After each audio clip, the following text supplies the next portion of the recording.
Hello, this is Shirin Khan, your English instructor. Welcome to my channel English Connect, where we learn anything and everything about English. Today's topic Money, Part 3 Figures of Speech and Poetic Appreciation.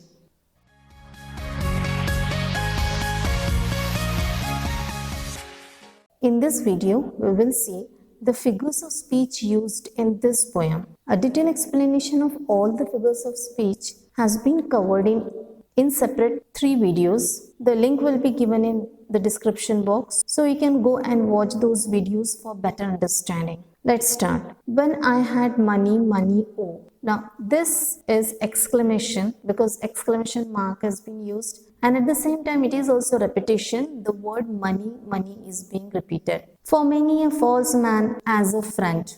इस line में alliteration use किया गया है. The sound of letter F is repeated. False friend. यहाँ पर simile भी हमें दिखाई देता है बिकॉज फॉल्स मैन और फ्रेंड को कंपेयर किया जा रहा है, उनके बीच में कंपैरिजन है. अब जब थर्ड और फोर्थ लाइन को हम कंबाइंडली कंसीडर करते हैं, for many a false man as a friend came knocking all day at my door, here inversion is used. Inversion is sentence में जो वर्ड ऑर्डर है वो चेंज किया गया है फॉर द पोएटिक इफेक्ट. जो लाइन में वर्ड्स होते हैं वो रीअरेंज किए जाते हैं to create a better poetic effect, उसे इन्वर्जन कहते हैं. यहाँ जो नीचे की लाइन है, जो सही ऑर्डर होना चाहिए वो ऐसा है. For many a false man came knocking at my door all day as a friend. There is also alliteration because the sound of letter D is repeated. Day, door. Then felt I like a child that holds a trumpet that he must not blow. Simile is here. Comparison किया जा रहा है poet में और उस बच्चे में जिसके हाथ में तो ट्रम्पेट दिया गया है पर उसे उस ट्रम्पेट को बजाने की परमिशन नहीं है. Comparison is there using the word like. It is also an example of inversion. Then felt I like a child. Actual जो सेंटेंस का जो वर्ड ऑर्डर होना चाहिए वो इस तरह से, then I felt like a child, but थोड़ा सा जो सेंटेंस ऑर्डर है वो इन्वर्ट किया गया है. Because a man is dead I dared. alliteration, repetition of D sound. Not speak to let this false world know. This is an example of metonymy. यहाँ जो world है वो world represent करता है इस दुनिया के लोगों को. Much have I thought of life and seen. Again inversion. जो वर्ड ऑर्डर है वो चेंज किया गया है. जो वर्ड ऑर्डर है ऐसा होगा I have thought much of life, लेकिन यहाँ थोड़ा उलट पुलट किया गया है. How poor men's hearts are ever light. Now this is alliteration because the sound of letter H, her sound is repeated. It is also synecdoche because here जब poet कह रहे हैं हार्ट्स लाइट है, इसका मतलब लिटरली गरीब लोगों के हार्ट्स लाइट नहीं है. या हार्ट रिप्रेजेंट कर रहा है सभी गरीब लोगों को कि वो लोग बहुत लाइट रहते हैं, बिना चिंता के रहते हैं. And how their wives do hum like bees. Simile, wives का जो humming है, जो वो गुनगुनाते हैं, उसे कंपेयर किया गया है bees के humming के साथ. It is also onomatopoeia because the word hum gives us the sense of sound. हम जो इस तरह का जो bees आवाज निकालते हैं वो है. About their work from morn till night. Here two opposite words are used. Morn stands for morning, morning and night. ये दो opposite words use किए गए हैं, इसलिए this is antithesis. So when I hear these poor ones laugh and see the rich ones coldly frown. Once ये word repeat हो रहा है and therefore it is repetition. It is also antithesis because opposite words such as rich and poor is used. Laugh and frown is used. Poor men think I need not go up so much as rich men should come down. Inversion है यहाँ पर क्योंकि think I को थोड़ा rearrange किया गया है. Actually it should be I think. It is also metaphor because there is an indirect comparison between becoming rich and going up. Going up का मतलब जब पोएट बोल रहा है going up, इसका मतलब हुआ कि rich बनना. Similarly come down, यहाँ come down का मतलब हुआ पुअर बनना, गरीब बनना. तो यहाँ एक इनडायरेक्ट कंपैरिजन है, therefore it is metaphor. alliteration भी इस लाइन में alliteration भी दिखाई देता है. need not, the sound of the letter N is repeated. Antithesis भी है क्योंकि opposite words such as poor and rich are used. When I had money, money, oh, again an exclamation because exclamation mark is used. My many friends proved all untrue. Alliteration. My many M sound is repeated.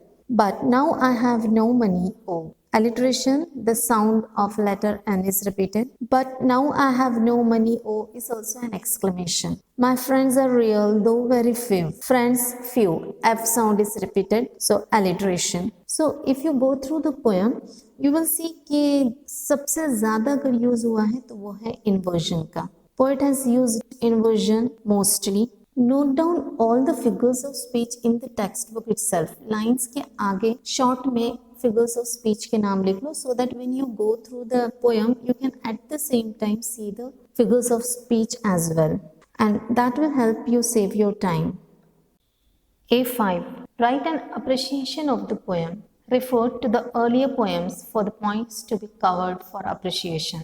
The points to be covered for appreciation are: first point है about the title, poet and the poem. Second point, theme of the poem. Third, poetic style, language, poetic devices. Fourth, special feature. Fifth, message, moral.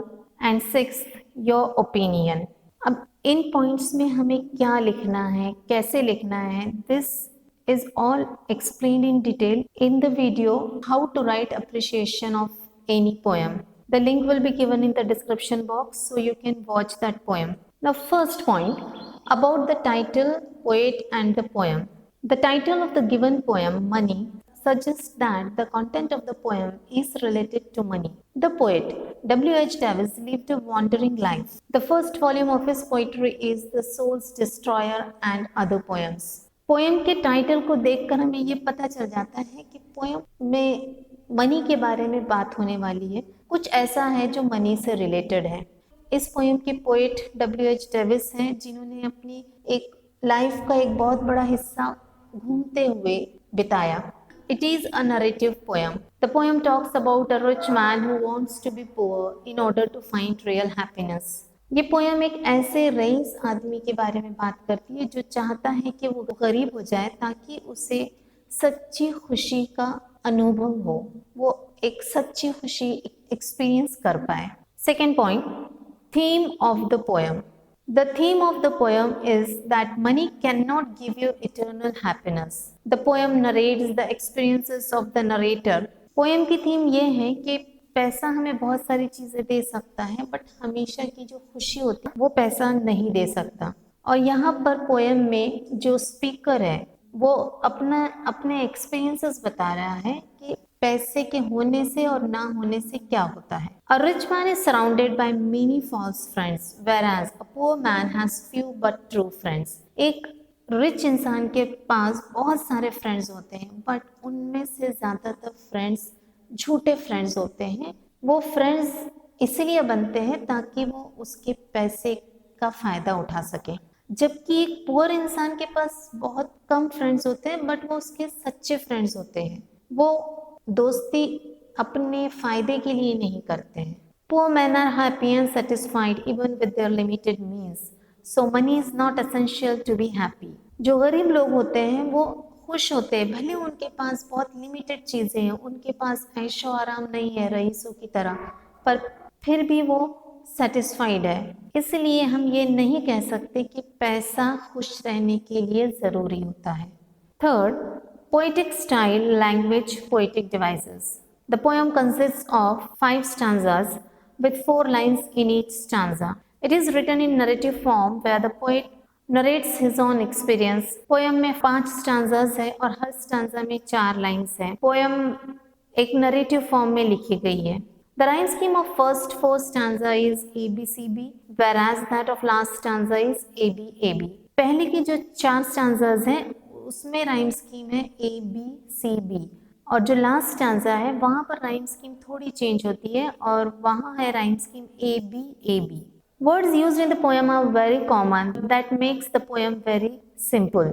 To enhance the effect, different poetic devices as inversion, alliteration, simile, antithesis are employed. The imagery is apt and appropriate. Poem में बहुत ही common words use किए गए हैं, कोई बहुत नया word नहीं है और इस वजह से पोएम बहुत सिंपल लगती है और जल्दी समझ में आती है। और इस पोएटिक इफेक्ट को और बढ़ाने के लिए कुछ फिगर्स ऑफ स्पीच यूज़ किए गए हैं, जैसे कि inversion, alliteration, antithesis. Special feature, fourth point, the use of O is a special feature of the poem. O occurs twice in the last stanza and the meaning varies in both the lines. In the first line of stanza, O indicates sadness, whereas O in the third line expresses fulfillment and contentment. इस point में हमें poem की कोई अगर हमें खास बात लगती हो उसे लिखना है।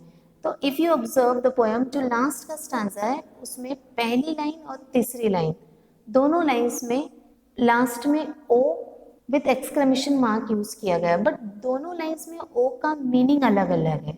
जो पहली लाइन है वहाँ जो ओ यूज किया गया है वो सैडनेस दर्शाता है, दुख दर्शाता है, जबकि थर्ड लाइन में ओ का यूज बताता है खुशी, सेटिस्फैक्शन, फुलफिलमेंट।